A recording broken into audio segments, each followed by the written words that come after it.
run it out, Punx don't quit. We're in it for the long haul, this is it. Run it out, overthinking the... What's up, punks? Welcome to the new Poker Punx show. I am Jason, aka Poker Punx. A little bit about me for those who have not seen the channel before. I am a poker player who's been playing for well over 25 years. Started out almost exclusively playing live low-stakes cash games in and around Pennsylvania and Atlantic City. But over the last 4 or 5 years, I have transitioned mostly to online tournaments. Since I live in Pennsylvania and we have several options for legal online sites, and I have a family and a couple of small boys, it was a much easier way for me to keep playing more often than heading out at night and getting in a session, getting home late, and all that entails. While I love still playing cash games when I can, I just don't get to do it as much as I used to. So what I'm trying to do with this channel is to go over hands I find interesting, delve into the good, the bad, and the ugly of the hands from both my perspective and my opponents, and give a little bit of a lesson on what went right, what went wrong, and where you can improve your game based off of each of these hands. And more importantly, hopefully make it entertaining along the way. With that said, let's get into this week's hand.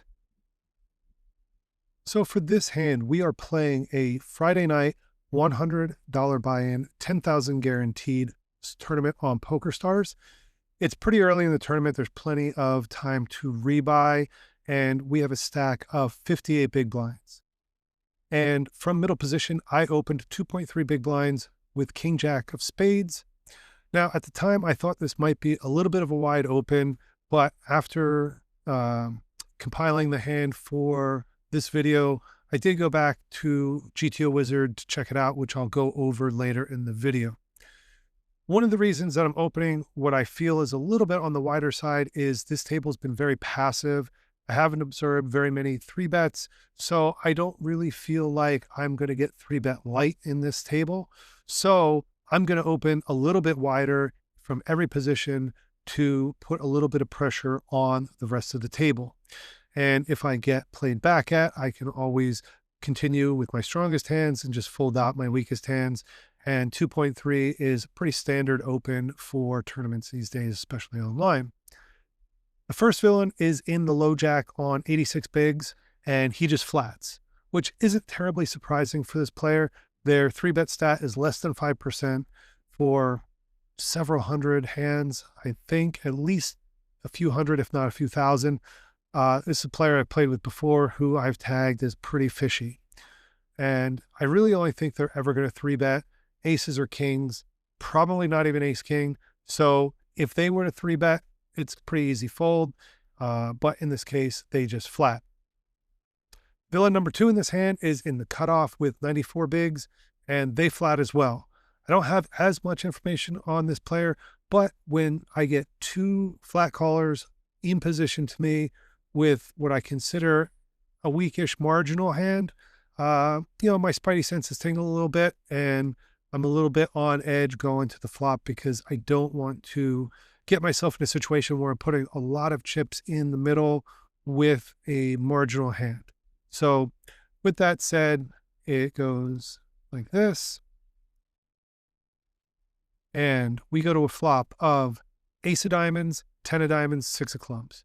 So this isn't the worst flop for me because I do have a Broadway draw, but the problem is that ace out there really smashes my villain's ranges.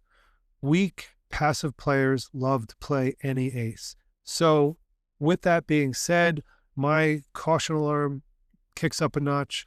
And when I think about it, I think that any bet by me here is only going to get called by an ace or better. So my best course of action here, I think, is to check and see what happens behind me, which is exactly what I do. I check. Luckily for me, it checks through. Now, this is a little bit of a lifeline to me. When it checks through like this, I really feel that either if there is an ace out there, it's a pretty weak one, or there's somebody trying to sandbag and play a really strong hand. So what I can do on any turn here that's not a diamond is I can always bet out relatively small, 20 or 30% of the pot, and see if I get played back at or call. If I don't, great. I pick up a little pot with very little resistance. If I do get played back at, it's an easy fold, and I've only invested a minimum amount of money.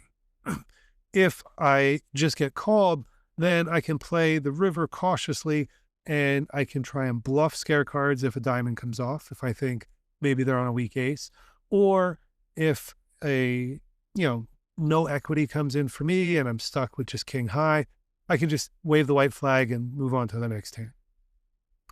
So when everybody checks through, we see the queen of clubs. This is a great card for me. Obviously, I make the nuts. And the fact of the matter is here, now I go from being cautious to being optimistic. I want to try and get as much money in the pot as I can right here and now. The reason being, with the queen being a club, bringing a backdoor flush draw out there, there's more chance that someone is on a draw. Someone could have something like, 10 jack, king 10, something that they've improved to a draw on a pair or another flush draw. So my thinking is I want to go fairly large here. I want to go and bet about 2/3 the size of the pot. So I bet 6 big blinds into a pot of 9.4. The reason being is I'm going to get called by any ace. I'm going to get called by any flush draw. I'm going to get calls from 2 pair and sets. So I want to get the maximum amount of chips in the pot now while I have the nuts. And if they're going to draw out on me, so be it, but I'm going to get the most in while I can. So I end up going and betting 6, a little bit over 6, but we're not going to get into the semantics of that. To my surprise, villain number 1 rips for 28 bigs. He just rips it in my face. He is just like, ha ha ha, I've got you, and makes this massive raise. In my head, I'm thinking, okay, you don't have me. You might have the same hand as me in either diamonds or clubs, at which, yeah, you're free rolling, but there's a lot of hands out there that a recreational player will overvalue that they'll play like this. So as I'm thinking about what I want to do to this raise, villain number 2 calls. So right then and there, I know the villain number 2 has a hand that they like, but not a hand that is completely made that they want to jam all of their money into the pot with. So to me, this is an easy rip. So I rip it in for just over 56 bigs. Villain number 1 gladly reships, and villain number 2 calls. So we head to a river, which is the 9 of hearts.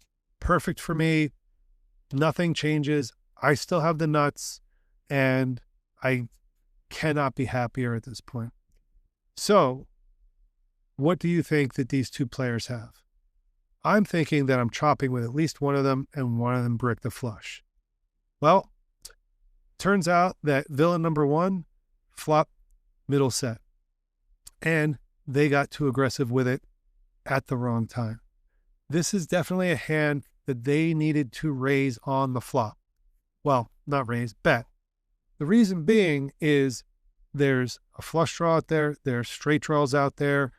Your hand is great right then, but it is vulnerable, as we see, because when the queen of clubs comes on the turn, they go from first to worst.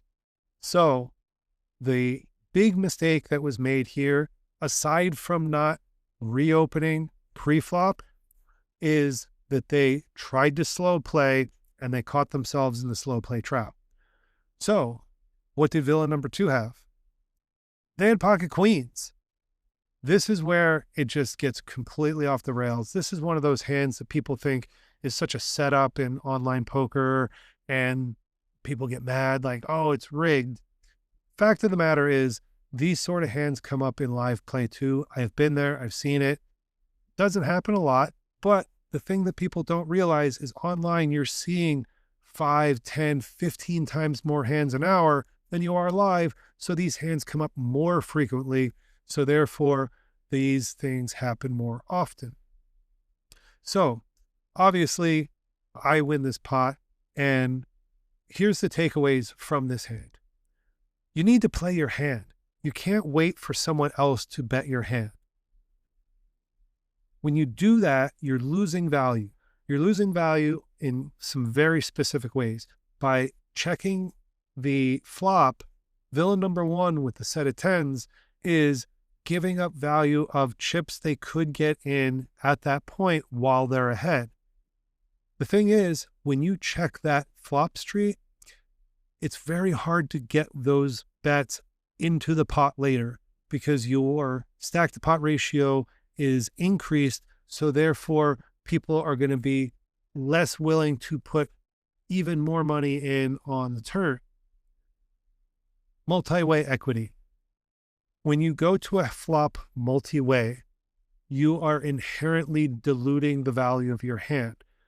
The value of a hand like tens versus king jack is much greater heads up than it is three ways. And in this situation, if villain number one would have three bet pre-flop, yeah, they're still going to lose their stack because they're getting set over set. But they would have gotten me out of the hand because if it goes me raise a three bet from either villain one or villain two, I'm going to have to probably fold out my hand because I don't have an ace in my hand. I don't have a pair. I just have two suited Broadway cards. So that three bet and call or, check and three bet, that having that extra player behind me who could reopen the action just leaves it too vulnerable for me with just a suited gapped cards. I can't call there. So both of these players made a fatal error of not three betting on pre-flop.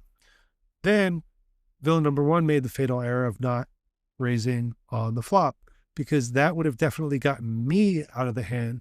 By betting the flop, there's also a possibility villain number two would have folded with the ace out there because if they are only calling a raise pre-flop with queens, when they see an ace out there, odds are they're not going to stick around to the turn.